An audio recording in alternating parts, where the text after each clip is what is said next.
Good morning.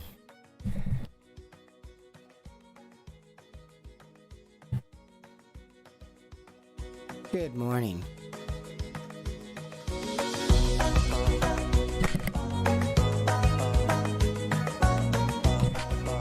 Good morning.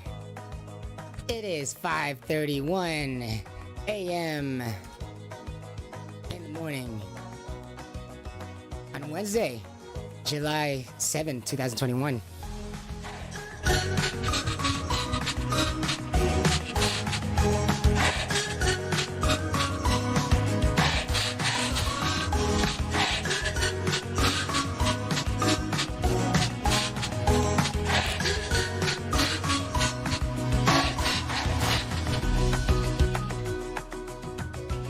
You're having a wonderful morning.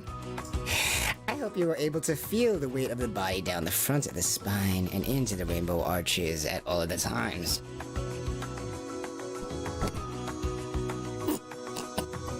Remember to feel the front of the shins, and then remember you do not sit on your legs. You do not sit on your legs. As you can see on this diagram right here. Follow those blue lines, everybody. We are waking up the world, not just physically, but metaphorically, spiritually, every sense of the word. I'm your host, Herbie, and this is Padawan.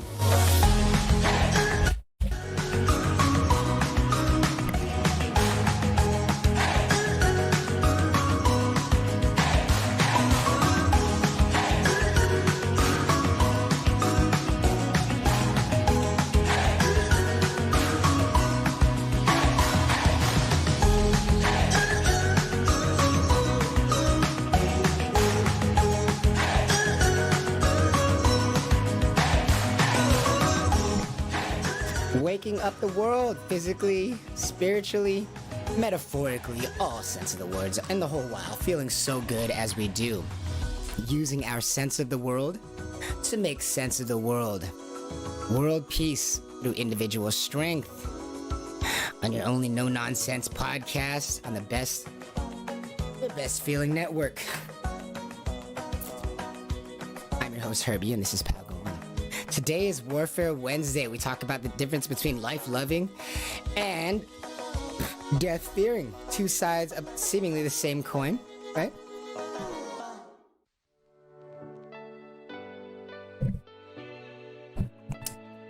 Life-loving versus death-fearing. Let's think about that for a second. Life-loving versus death-fearing. Are they both not valid ways to look at the world? Life-loving versus death-fearing. Fearing death or loving life? Don't we all do both?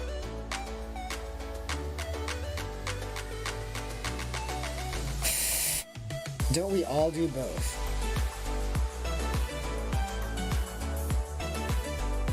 What you doing right now as we're waking up? Are you stretching in the morning?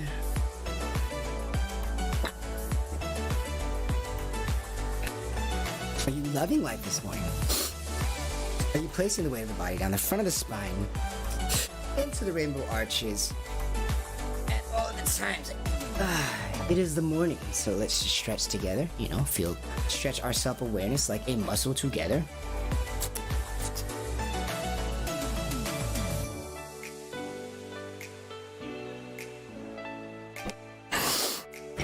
So what is this life-loving versus death-fearing?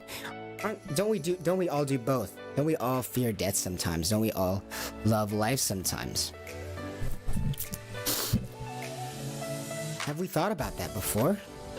The difference between life-loving or death-fearing? Do we see any interesting thing like that in life? What are some examples of what might be death-fearing? What do you mean death-fearing, Herbie?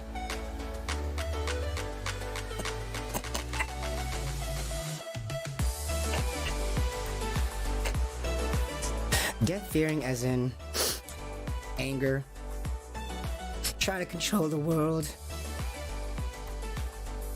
feeling that human beings cannot handle, looking at what's happened instead of the design of what's happening. Death-fearing, as in recognizing that there is a death that happens to all things, all human beings, yet focusing on that rather than what the humans do on the time here. On what is happening here. Here on Palawan, as we are fighting this epidemic on depression.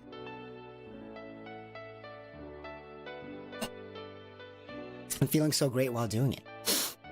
As you're placing the weight of the body down the front of the spine and into the rainbow arches at all of the times.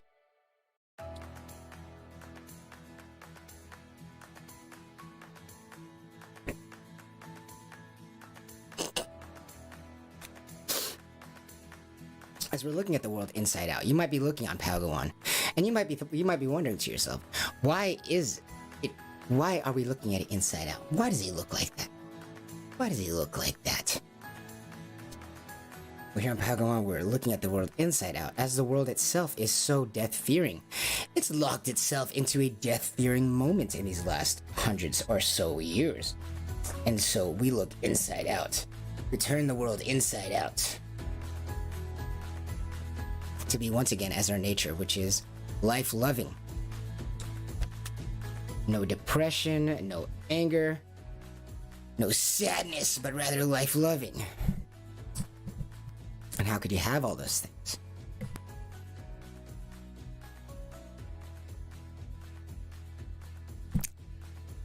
Well, by not comparing to other moments, those death-fearing feelings of sadness, depression, anxiety, all issues that have to do with actually comparing to other moments, not loving the life that is, but fearing it will never be a moment that you want to be, and that the human being wants it to be.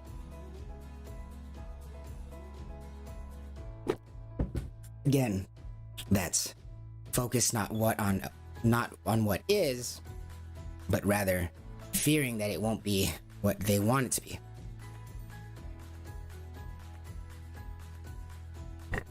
Again, that is not loving what is, what's there, what is known, what is present, but rather what they believe could be, what they think could be, should be, might be, comparisons to other times. This death-fearing requires the thought of something else. This death-fearing requires the comparison to other moments. This death-fearing.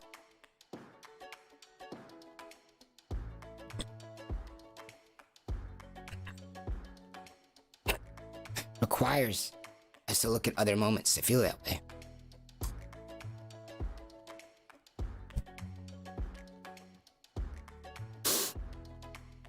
Whereas life-loving is the complete opposite. You're just always in the moment as much as possible, absorbing as much as you can in that 3D space and getting as much as you can from that 3D space in that 3D time at that moment, as there is no other moment, right? You might think that there's other moments, but no other moment exists. Your body can't confirm it. Your body exists here and now.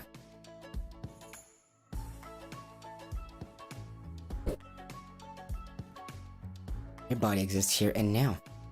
So as it's here and now, what is it doing? It's always descending towards the ground with gravity. So are we placing the weight where it probably should be so that our body can feel great doing it and we can live life as much as we can in the moment and not trying to wish that there was another moment?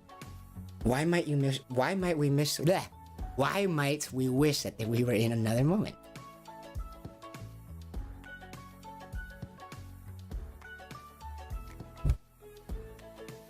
Why is that? Why might we wish to be in another moment?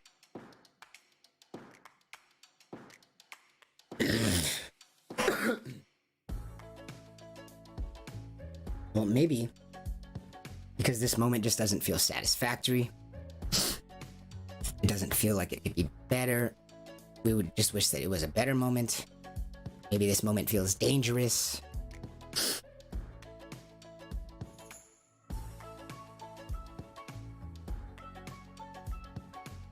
Might feel dangerous. 1 second, I'm gonna write this real quickly.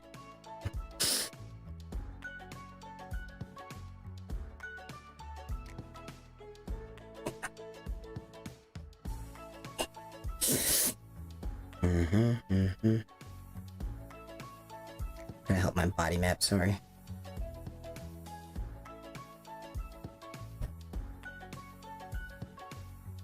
Alright. 1 second.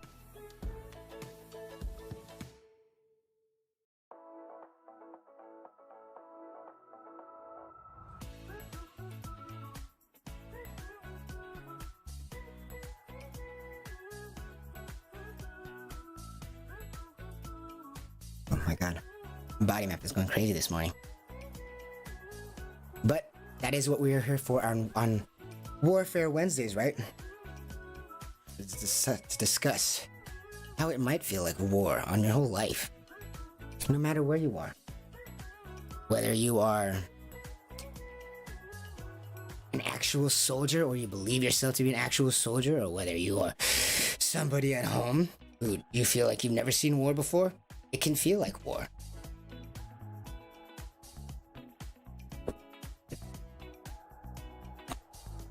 Why is that? Because of the life that we live. We're born and raised to crazy families. And as a child, you are so helpless. Everything does feel dangerous, as we were talking about. Why might you want for a different moment? Well, maybe this moment feels dangerous. Maybe this moment to you feels dangerous. Maybe that's why you would want for another moment. You feel like you can't handle this current moment.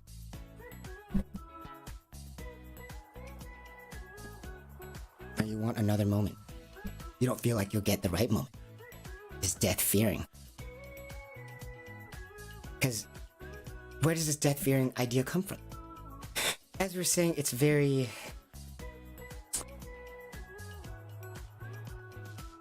It can feel like it's coming from all over, because the idea of everybody being into the world, we're all born into all crazy different families. And as a child, you are helpless, so everything can feel so dangerous, everything can feel so scary. Should you not get the love that you need or the attention, and should you feel you have abandonment issues, which many kids do because they have trauma due to, parents being parents, making mistakes, whether that be them being poor examples or whether that be from them having outside circumstances beyond their control, or maybe their parents had these children when they were not ready for them. Perhaps the environment in which these children were born into were not ideal, so the parents were not able to give them the attention that would be ideal for the child.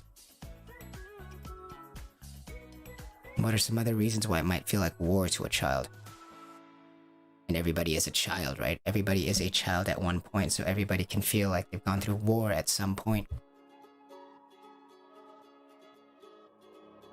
On Warfare Wednesday and Pal Go On, you are not wrong if you were to say that your life can feel like war.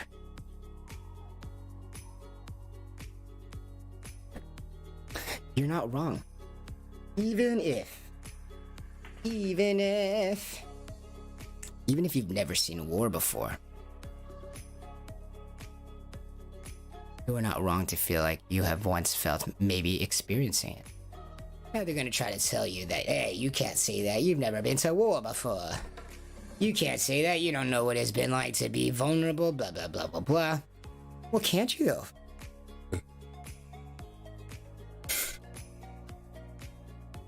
If you've ever been a child, haven't you been vulnerable? And everybody's been a baby, everyone's been a child. So everybody has been in a state in which they were vulnerable like that. Helpless.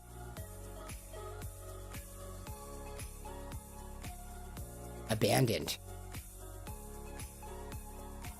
Knocking on death's door, if you will. Every child is, right? As long as they're not taken care of, they're knocking on death's door. Should they be abandoned by their parents for any moment?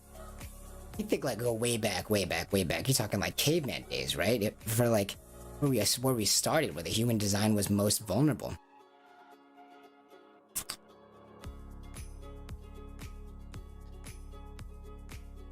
You are a baby, you are a child, you are just born. It's basically war. You're knocking on death's door every second, someone's not watching you, right? As a baby, as a child. Abandonment itself, which is an abandonment from a person, right? Abandonment itself can feel like war, because for you as a baby, as a child, should your God, your parent, the one that takes care of you, the one that makes sure that you do not die, should that person abandon you, then just like war, you are knocking on death's door. So is it right for people to say that, oh, just because you've never been in war, you don't understand what it feels like? You don't understand what real pain, real struggle looks like? Nah, probably not. That's probably why it comes off so weak, to just invalidate people like that, right? You can't just invalidate someone's pain like that. We don't know. Because we've all started at such a vulnerable state all the way to getting over to where we are today, because of that, we all kind of do know what it feels like to be right in front of death's door, right? Knocking on death's door. Because we all have started off from this very, very, very vulnerable state in which, in comparison to the world around us and our ability to operate in it, we were nothing but a pawn, nothing but a small little soldier sent out to die without the help of our God, which at the time is our parent, right?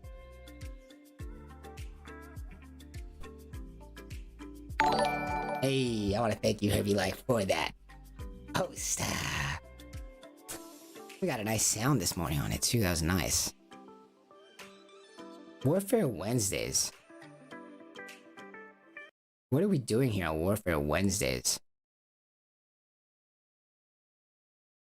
Talking about how, like, it's not right if people, like, tell you that you don't know what it's like to go through war, to feel like you're knocking on death's door. But we all kind of do, right? At least the knocking on death's door thing. We are all very familiar with the feeling of immediate death. Just subconsciously, unconsciously, as we were little children. As every child is so helpless without the mother, right? Without the father, or without whomever is taking care of them. Without an adult to take care of them. Every infant, every little baby would die on its own. Should it be abandoned by a specific person, or a person that it perceives in its life?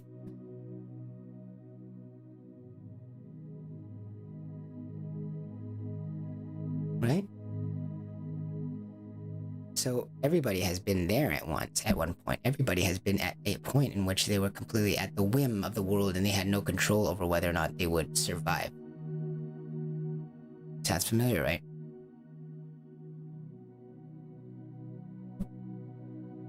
As in, everybody, again, does know what it's like to be at the whim of the world, not in control of their own survival at some point in their life. We have that forever with us. That experience stays with us forever, as our body stays with us forever. And so we go, right? And so it's happened within your body, and so it's happened to you. And so you remember it. Subconsciously, unconsciously, it's something very deep and deeply rooted within you. Since it happened at such a young age as well, this feeling of vulnerability, of I am at the whim of the world.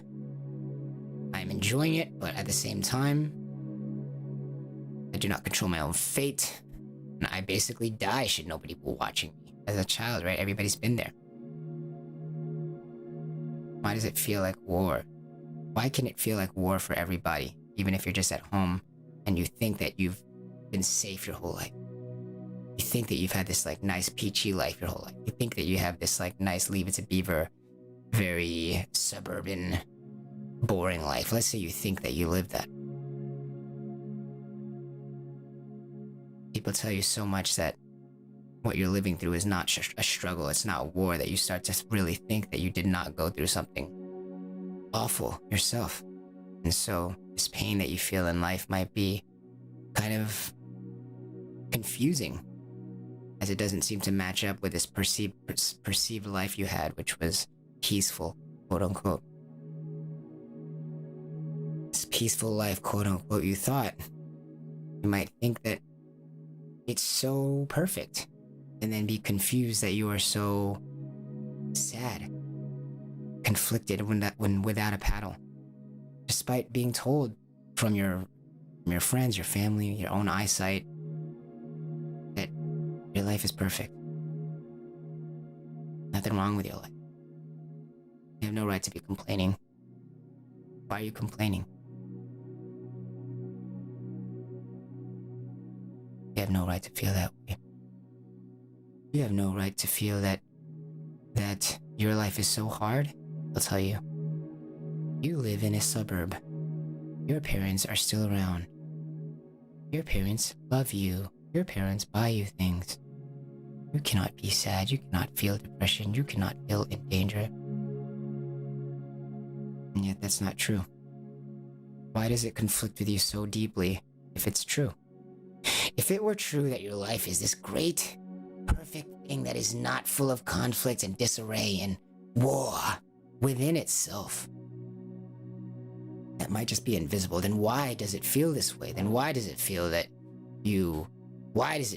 we're always looking for purpose and still? Why does it feel that we're still so lost? Why does it feel like we're still getting angry at the world? Why does it feel all that way? If life was so perfect, then why does my emotions still get this way? They tell me that my life was perfect, but why do my emotions get this way then? They tell you that your life is perfect. They'll tell you not to complain. They'll tell you that you don't have a right to even imagine what it's like to be in a war.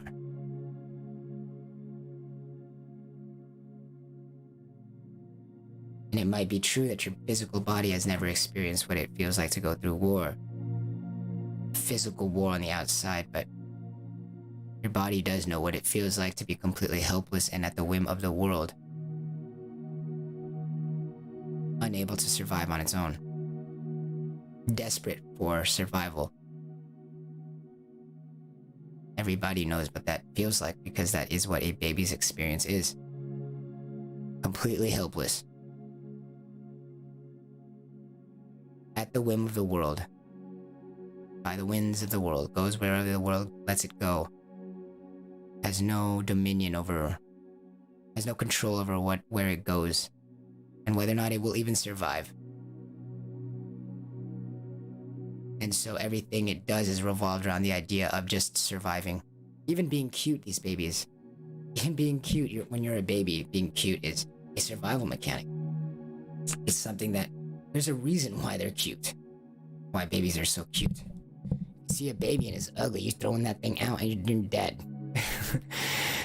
Because for a baby, being liked, for a baby not being abandoned, means survival. Everything it does everything it does is geared towards being liked by adults so that it does not get abandoned. Because abandonment to a baby, which all of us have been, feels like death. And yet every baby has been abandoned at some point, whether just to be left in the room alone, crying too long, maybe didn't get food fast enough. All sorts of things can be called abandonment, right? Anger, getting mad at your child, like when getting like showing anger and like scaring your child. Withholding love from your child can be a form of anger. Intentionally forgetting things that you know that your child cares about can be a form of anger.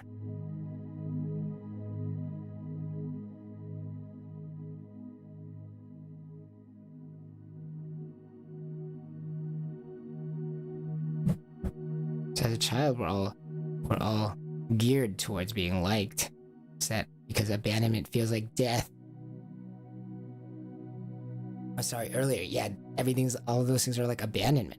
Not just anger, but anger is a form of abandonment. As a child needs to feel protected and secured by whomever is taking care of them.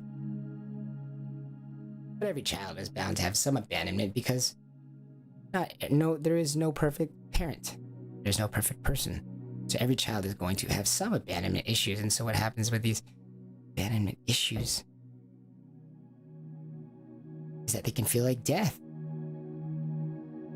And going unresolved throughout life, it can continue to feel like death whenever we experience similar situations in our lives, which might feel like abandonment.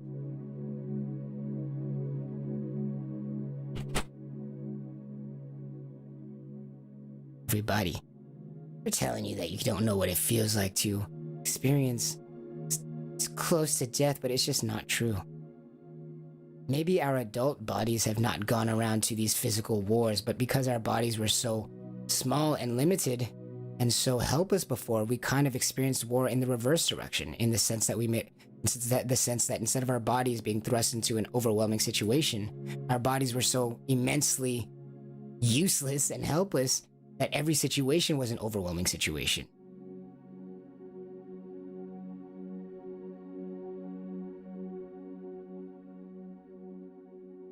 Kind of the same idea, achieving it through a different means.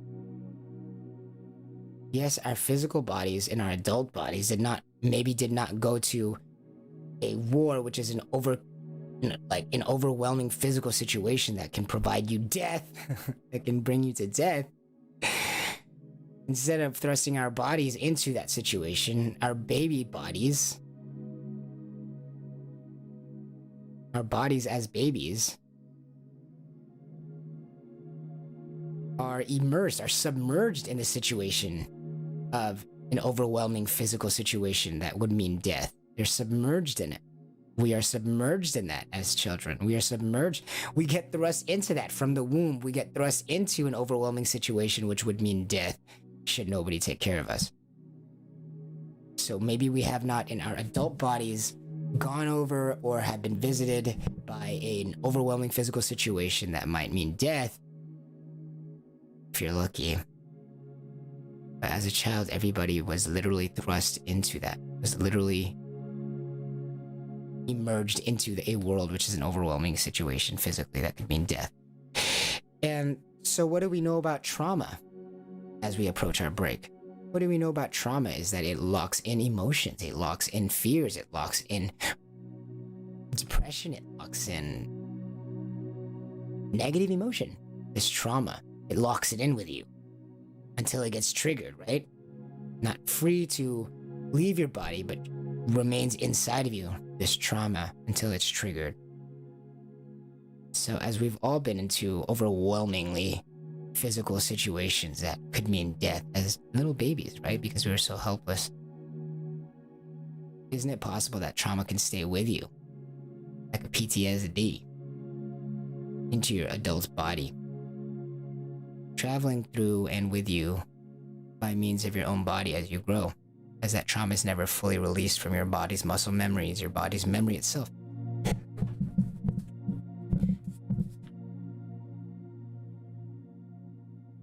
Haven't we all truly felt, and don't we all truly knows what it feels like for this moment to be a dangerous one? For this moment to be a moment of uncertain death? Don't we all have that innately within us, this idea of fearing death? Isn't that all very natural within us to be death-fearing, to want another moment? Why? Because this moment feels dangerous. Why? It's not dangerous to you, you're in a suburb. No. Haven't we all been in dangerous moments as babies when we were so infinitesimally small, so helpless to the world, so cute but so helpless, so chubby but so helpless, so adorable but so helpless to the world, knocking on death's door, in the uncertain winds, in the unpredictable world, in an overwhelmingly physical situation which could mean death should we be not treated properly. And we were helpless too, so we're just babies, so yes, we all do know what it feels like for this moment to be a dangerous one. We all know what it feels like for this moment to be a dangerous one. Before we die, we all know what it feels like for this moment to be one that means death in the next moment. Because we've all been so helplessly small in a world that is so uncaringly huge. So we all know what it feels like. I'm gonna try to invalidate you. Don't let them invalidate you. We all know what it feels like. It's because we were all babies and so helpless and so tiny and small before, which rendered every situation a dangerous situation. So we all know what that feels like. Deep within us. Deep, deep, deep, deep, deep within us. Does that resonate with you? Do you feel that? That your body does know what it feels like for this moment to be a dangerous one. Despite what they tell you, despite what they tell you to look at, despite what they try to tell you with the words. Doesn't your body feel that? Because kinesthetically, it knows what it feels like for this moment to be a dangerous one. It just knows that, right? It knows that. Which is why we can become death-fearing. Is that not the case? Isn't that why we try to make moves to avoid it? Because we know what it feels like to be on the precipice. Isn't that why we make moves to avoid it? Because we know what it feels like to be knocking on death's doors. To know what it feels like to be so vulnerable. We all know what that feels like, no matter the age. So we start that way. Let's take a break. We'll be right back. As you're placing the weight of the body down the front of the spine and into the rainbow arches. And all of the times. We'll be back here in about 1 minute times. I'll go on. Go and do whatever you want. Wiggle it out. We'll be back.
Oh.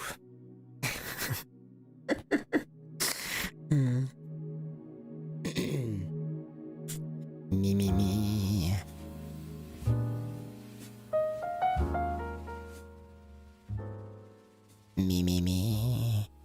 We are back. I hope you had a fantastic break. Using our sense of the world to make a sense of the world. World peace through individual strength. Waking the globe up. Physically, mentally, spiritually. Every weekday morning at 5:30 a.m. Your only no nonsense podcast on the Best Feeling Network.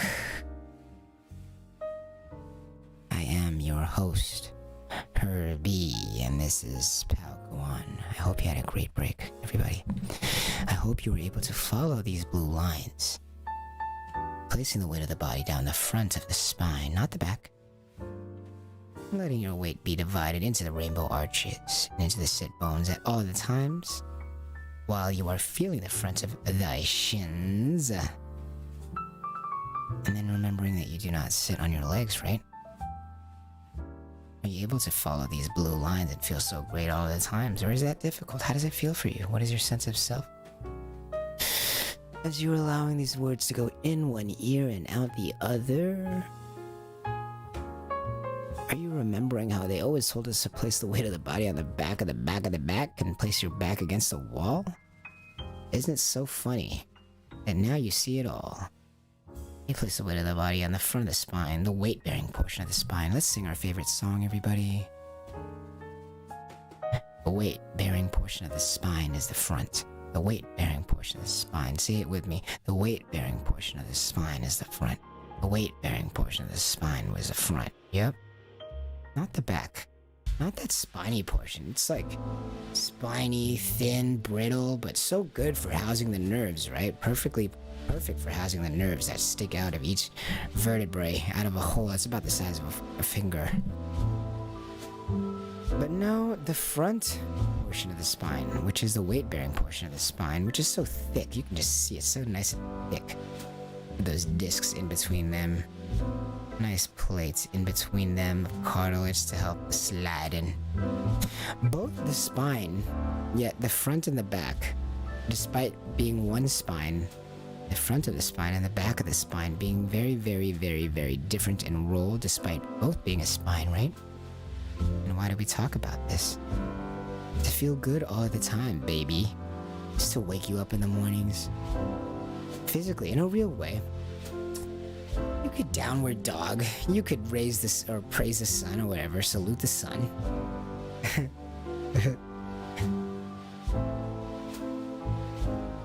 But we can get more specific and make sure that you are not placing the weight into the tailbone. Look at that tailbone. Poor tailbone. You place all your weight there, but no, into the pelvic bones, which then goes into the sit bones. The rainbow arches, which are designed to actually hold the weight. Compared to the actual tailbone, which if you're putting all the weight, it's gonna hurt. It's not gonna make you feel good. Not gonna feel great for breathing. Just by placing the weight where it's supposed to be, kind of the same way that you roll a car on the wheels or that you ride a bike on the wheels. You put the legs of a chair on the floor. Might seem trivial at first, like, oh, of course. But you try doing it the other way for a while and see how your table suffers if you're trying to place all the weight on the side of the table and you flip that baby on the side. Imagine how good of a use that table will be to you and how long it'll last that way. So as we are here on Warfare Wednesdays and we prepare ourselves to be happy and to love life in this world as it tries to bring us down, as we prepare ourselves on Warfare Wednesday to seek the life that we love, to live the life that we love, to feel free in our body. As we prepare ourselves on Warfare Wednesday to be the best soldier for life, to be the best soldier for ourselves, to be the best soldier to live life and love life.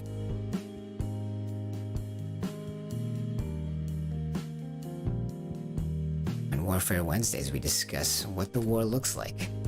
The war for your soul, whether they like it or not, whether they think they're doing it or not. We live in a post-factual era right now. And in a post-factual era, what does that mean? As in, we cannot verify the facts that you get. Even if you go on Twitter, even if you get the facts from a website, even if you get the facts from a person, how do you know that these facts are real? They tell you that such and such amount of people are dying. How do you know it's real? They tell you that there's a pandemic out there and it's affecting the people this way, and if you wear a mask, this thing. If you get vaccinated, then you don't wear a mask, but you still wear a mask anyway. What? Why? Why? Because we live in a post-factual era where you can't validate anything you're doing. You can't verify if any of this is true. You cannot verify. You just gotta go off of faith. Ironically enough, in a world where we destroyed a god that human beings relied on and threw their own suffering onto so that they could not feel like crap. In a world without that, ironically, we end up operating more on faith and superstition than ever.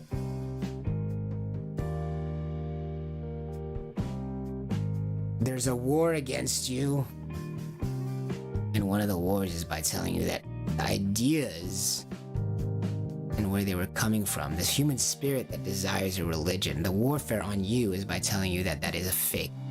Why is it a warfare on you to tell you that it's fake, that the ideas and affect towards religion is a good thing?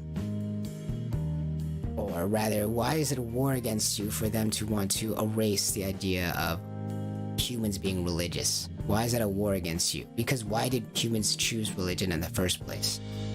To control others? Or to survive? To last against this ever-suffering life of ours? To overcome? Now, it doesn't mean this organized religion, this guy floating in the sky, doesn't mean we're talking about some naked dude with a toga in the sky, zapping laser beams at you. No. But rather, as humans have been passed down from generation to generation, more generations are being born, information is being taught to the next generation, and then the next generation, and then the next generation. What religion is the attempt to help the next human generation deal with what they know humans have to deal with. Human spiritual problems, human spiritual problems. So what ends up happening when you destroy the idea of some kind of common knowledge passed down from previous human generations that had the best will intention, ideally, for the next generation. What you destroy when you destroy the idea of humans being religious, you destroy the idea of humans caring about humans in the future enough to create some kind of learning system to help them.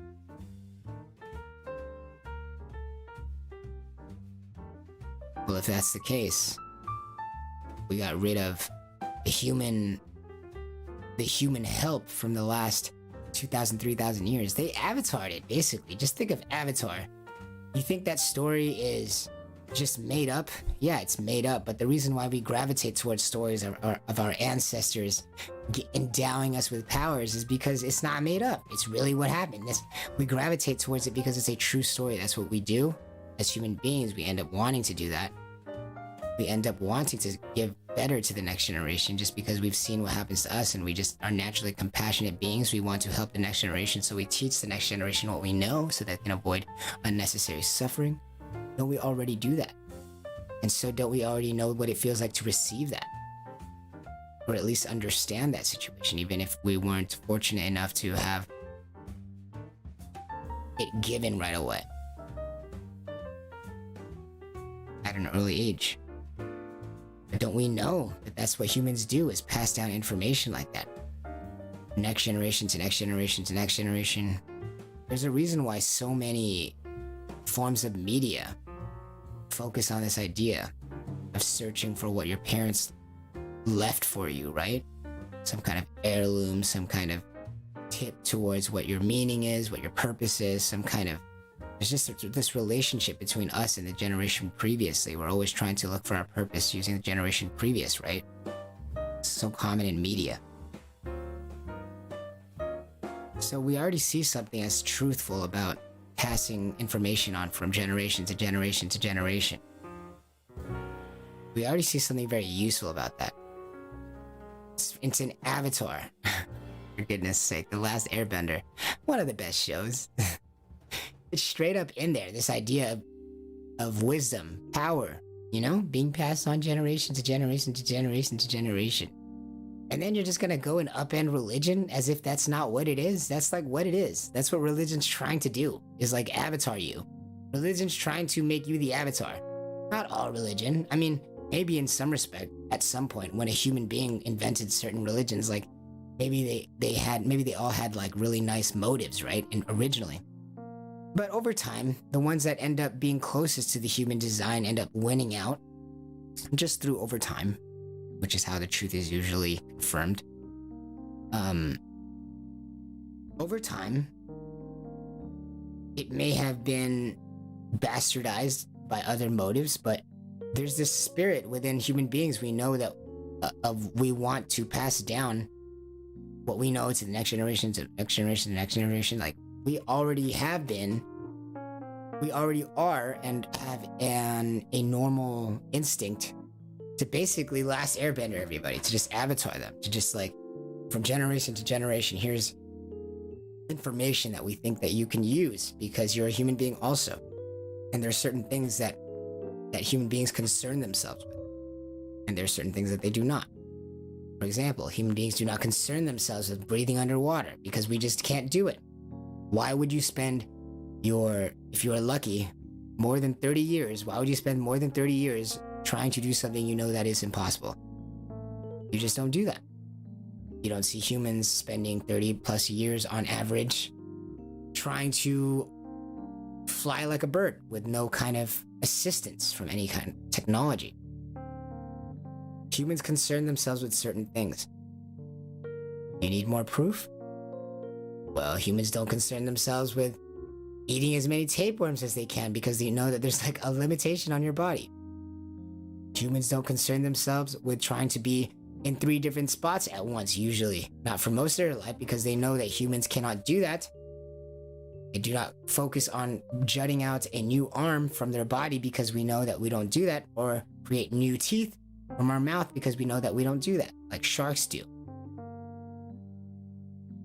Nor do we spend our times trying to sleep upside down like bats because we know that that's not something that we can do. Humans concern themselves with certain things, not just physically, but once you start to extend that to the self and the inside world, the mentality, the brain, you start to really see it. That there are only certain things that humans concern themselves with. So you pass it on to the next generation to help them find out what those things are so that they can learn to live life in the moment as much as possible and not concern themselves with other things that could be, that are not concerning them. Like trying to control the world. Like trying to affect the world, like trying to control another human being from the inside out, like trying to control a situation, like trying to control gravity and prevent it from happening. We know that we can't do that, so humans do not concern themselves with that. So we teach the next generation about that kind of stuff so that they can spend more time in the bounds of the world, so they can love what they have in the world and not hate their life, feeling like they should be able to stop gravity, but they can't. They just have like the avatar from the previous life tell them like, nah, you can't do that. And they go, oh, for sure. And they find something else to do and they enjoy their life more. Instead of trying to do the impossible, which is like controlling gravity or something, right? And so we have this like avatar thing, just like religion stuff. And yeah, it might be like, it might have been abused by certain individuals, but the energy of wanting to grow something to the next generation that's useful, we have that, right? That's like a truism. It's something that we know internally that we want to do that, and they've always wanted to do that because as we know from the human body, we've always been the same. If anything, the human body's been more constant than the world itself for the last 2,000, 3,000, 4,000 years. So we have like this spirit that we know internally and from everywhere around us in media of what is like digested the most well. It's like we know that human beings have this like natural instinct to want to avatar state, to want to like send information to the next generation and help them out. We know that already exists within us. That is a normal thing that human beings do, you lovely godlike creature, you amazingly compassionate person, you. Remember, that is we know that we already do that. So we're just gonna throw that away for ourselves because it has a certain name? And ironically, we end up becoming more superstitious because of it. We actually become more superstitious and less objective. We become more fearful. We become more superstitious. We actually become more quote unquote faith-based as soon as you throw out the idea of these avatar states, these previous ancestors of yours trying to shed some human wisdom to you from thousands of years upon years, upon generation upon generation upon generation upon years. The one constant that has been throughout those years, 2,000, 3,000, 4,000 plus years of human history, ironically enough, the one thing that stays constant is the thing that throughout our lives feels the least constant, the human body. The human body, the human skeleton actually, and its whole design, its ability to laugh is because of the human skeleton, your ability to feel pleasure, your ability to grow hair, your ability to understand and perceive sadness, jokes, drama, culture, family, everything, and to laugh at those times, and then to cry, to taste, to hear, all those things, all embodied in this body. So how you feel on the inside is going to affect how you affect the outside world. So you have all these people, these ancestors, trying to partake wisdom to the next generation, like avatar states, just sending it to the next generation. Avatar. Here's some wisdom that we found out. Here's some things that humans concern themselves with. Here, don't try to control gravity. You don't need to do that. You're wasting your life. Here, stop trying to fly without using some kind of device. It's not worth it. Spend your life trying to find a way to fly that does use outside devices or something. Then the next generation of avatars is like, okay, I found out, yo, guys, you can't breathe underwater. They send that to the next generation. Don't spend your time trying to breathe underwater unless you can find a new way to do it. Because you only have so many years on this life. You only have so many years, so there are only certain things that you concern yourselves with. And so you're getting all that from like the previous years. They're like, hey guys, here's some information. And so we castigated that to the words religion because we said, hey, this is all encompassing of this idea of religion. But after a while, it gets impersonal because it's just being passed on to the next person. It's not really being integrated. So after a while, it's just a bunch of rules being thrown at you. And nobody really understands it. And so we throw everything out. Throw the baby out with the bathwater. Right? Oh, if one of these religious things is confusing to us, okay, we're going to throw it all out. But isn't there a spirit within us that we know is already very true, that we already kind of are like that? We know that within ourselves, that we do pass on our information to the next generation in an almost religious-like way. The same way that we were talking mad mess about everybody of the previous generation, like, hey, you can't be tossing all that stuff, but we know that we do that too. Otherwise, series like the Avatar, any kind of ancestrally based series where the ancestors are telling you stuff from the future, it's so resonant within us because we know that that's so very true within our own spirit, right? We're naturally compassionate beings. We're naturally compassionate beings that naturally care for the entire world, that naturally care for the next generation. So it resonates true with us that there's a natural willingness for people to want to give something good to the next generation. So for us to just toss out the one that kept going, that seemed to kept being kept passed along for thousands and thousands of years, what that leaves us with is a lack of thousands and thousands and thousands of years to deal with the wisdom that would help us deal with technology that took thousands and thousands of years to develop. So we have all this technology that took thousands and thousands of years to develop, and then we throw out the instruction manual to our own body that took thousands and thousands of years to develop, that would be able to understand, process, and use this technology properly without destroying ourselves. So our bodies and our history took us all the way here, 2,000, 3,000 years, to actually get this technology that is now making our lives so amazing. It took us how long to get here to have bodies that has the right knowledge to do these kinds of things? And our bodies took us here. So it took us thousands of years to do that. But then once we get here, we're going to abandon that thousands of years of what we know about our body, which enabled our body to get here in the first place. What that's going to leave us is hollow. It's going to leave us in a world in which we don't recognize. It's going to leave us in a world that we don't feel like we built. We have not upgraded our own internal human software to be able to handle the world that our technology has created. So we live in a post-factual era. As in, all these facts you cannot verify. As they're going in one ear and out the other, like my voice, you cannot verify these facts.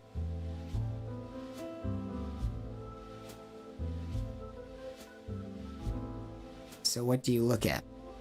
You have to look at human nature. That's pretty much the only thing left. You can only go inwards, because the further you go outwards, the more skepticism you'll see. The further you go outwards, the more uncertainty you see.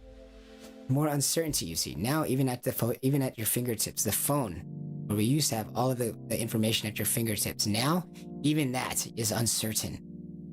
Even that is uncertain. As people are changing information and you don't know, there's nothing stopping them from changing that information, right? So we live in a post-factual era. What do we do? What do we do?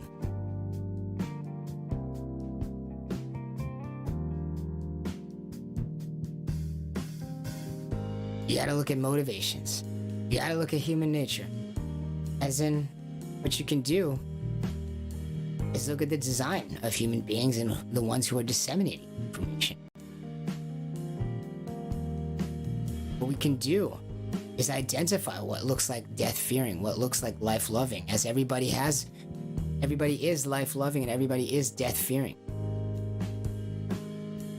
As in, everybody wants life, wants things, but simultaneously everybody's been in a situation in which you must fear death, even as a child, right? Especially as a child. You've been in situations in which you just fear death. So we all have this life-love, we all have this death-fearing, which is fantastic because it's within you, which allows you to decipher the entire world. We're going to use our own senses of ourselves to decipher the rest of the world, as everybody else is a human being, so we're going to learn about them from the inside out. We'll know about them from the inside out. As in, we live in a post-factual era. Who can you follow? What information can you follow? Which information do you believe?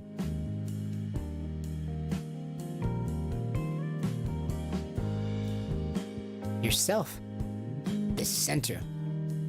You must believe yourself. So what does that mean? It means encountering all parts of the self, which is both life-loving and both death-fearing. As in, we're going to decipher the world through ourselves. Through our sense of the world, we will make sense of the world. As in, who is lying to you? Who is the one telling you the good information? Well, who is fearing death and who is loving life? Because people who are fearing death, do they not come from a position of weakness? And don't we know from ourselves that people in positions of weakness do all sorts of crazy things? We use ourselves to learn about the world because everybody is the self. Everybody is a person. So we use ourselves to understand everybody else's self. We're trying to find out what information pertains to you. Well, who is life-loving? What information is life-loving? As in being in the moment and not trying to be another moment, but rather looking at the moment and trying to love the moment for what it is. And who is being death-fearing, as in trying to change moments or trying to control people, trying to control the world so that there is no death to be feared. The problem is that you can never control the entire world. So you're going to live in fear your entire life should you be death-fearing. They're both valid looks on the world. Death-fearing, life-loving, both cause you to keep the life longer. Longevity, increased longevity of life. But they value different things. Life-loving values what the human life would go towards, whereas death-fearing fears for the safety of that vessel which wants all those things. The longevity of it. Life-loving is thinking about what the body wants. Death-fearing is about thinking about what's going to stop the body. They're both necessary. If you're not death-fearing enough, or rather, if you cannot avoid death, then you will not have a life to love life with. So it's a valid point in that it makes sense that if you want to continue loving life, then you should quote unquote maybe fear death so much that you can continue loving life. It makes sense. But it is a flawed mentality, as you cannot actually control the outside world from everything. You cannot control the outside world. But what you can do is control the inside world to be prepared for the outside world. Should you live your life death-fearing, constantly trying to make sure nothing can happen to the body you care about, the one you care about dying, living death-fearing is like controlling the world, trying to make sure don't kill this thing. Focus on what can happen to this thing. Focus on what can happen to this life that you're afraid of dying. Focusing on that is death-fearing. Focusing on what can destroy that thing. And just trying to avoid that all your life. Well, is that freedom? Is that what you're doing? Is that what you're doing, or is that what you're just trying to avoid? So you're just trying to avoid death, or do you want to try to go towards a life? It might sound like you can even make a choice, but there isn't really a choice, as one of them is impossible and the other one is not. The ideal of the loving life personality, loving life perspective, is you just love the life as much as you can in the moment, which is always possible. Because you were always in the moment, so you can always love the moment. Whereas the ideal of the death-fearing is making sure that nothing brings death upon this body. Well, that's an impossibility because you cannot control the world necessarily. You cannot control what might happen in this gigantic cosmos. A rock could fall through the ceiling right now. A gigantic asteroid can run into Earth right now and destroy Earth, and we have no control over that. So it might sound like you have a choice of, maybe I can just fear death, or maybe I could just choose to love life, but one of them is impossible. As in, the ideal of fearing death is making sure that nothing can bring death, right? If you fear death, the ideal there is to make sure that there is no death around. Problem is that there's always death around, so it's an impossible task. It's an impossible goal. The death-fearing mentality, as there's an ideal for every mentality, right? Whereas the life-loving mentality is completely possible, right there in front of you, and you can always get more of it. It's right there. It's always within you. It's completely within your control. To look around, and since you have this full 360-degree view around you, and as we know, like a circle, that means there's infinite degrees in between. So you have infinite things to look at, infinite things to love, infinite things within your control to love. As opposed to death fearing, where there's infinite things out of your control. Infinite things out of your control that might kill you. Life loving versus death fearing. They might think that you could never be death fearing. They're like, you never been to war. But you've been so tiny that the world was a war, right? So maybe you have been death fearing. Maybe you know what that's like. Maybe that's why it's so easy to slip right back into it. It's death fearing. This death fearing stuff. I hope that you've had something to chew on this morning.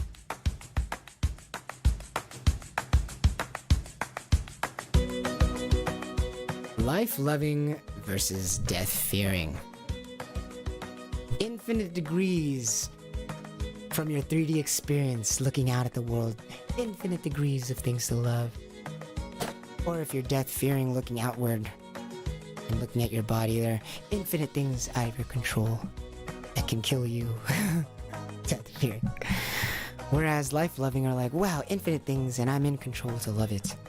Isn't that so amazing? And they're gonna tell you that you don't know what that's like, but I'm telling you that you do know what it's like. You do know what it's like. You're gonna be stronger and stronger, you great human being, you.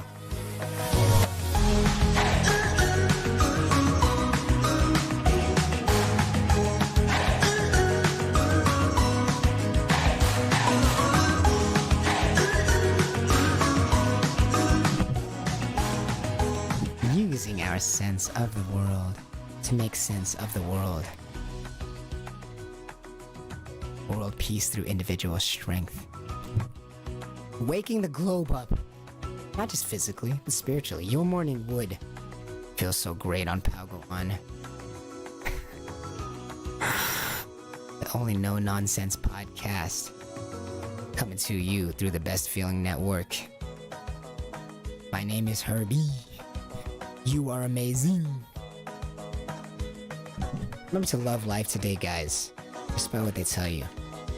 Always love that life. Don't worry about what should be. Just on what is. Love that life. Don't fear death. I'll see you guys tomorrow.